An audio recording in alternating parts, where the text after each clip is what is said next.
the belief that Africa's transformation will come through agriculture and through agro-processing, because the vast majority of our people actually live on land. And yet at the same time, we are chronically in want and short of food. Yeah?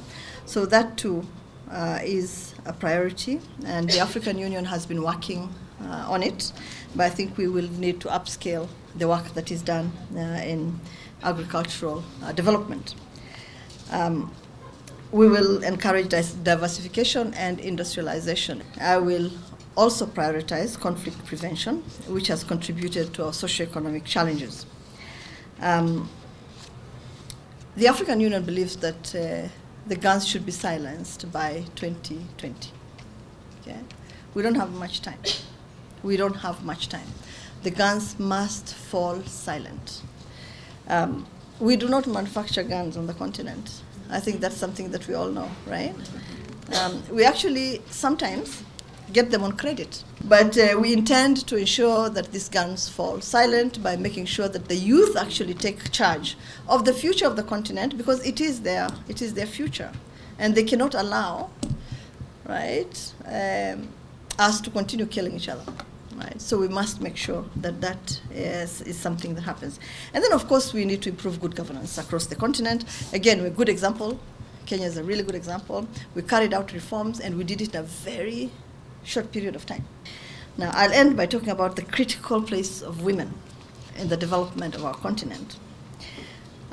Africa's sixth aspiration, and I'll quote, "An Africa whose development is people-driven, relying on the potential of the African people, especially its women and youth, and caring for children." And that's the end of the quote.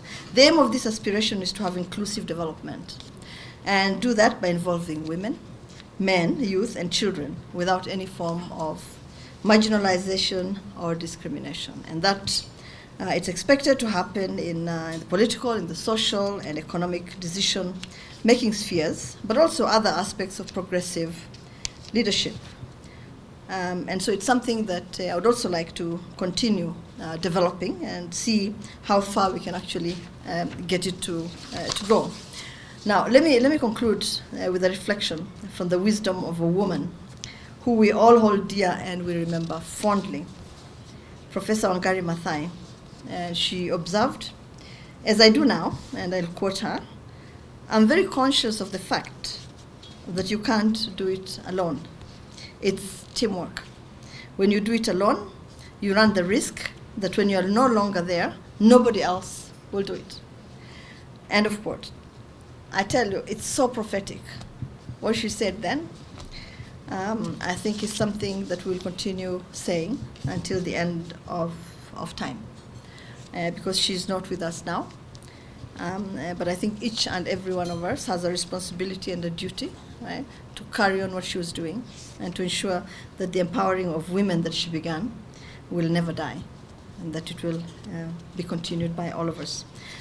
And so I'm really thankful that on this journey I'm not alone, that all of you are here, and that I have each and every one of you alongside me on this journey.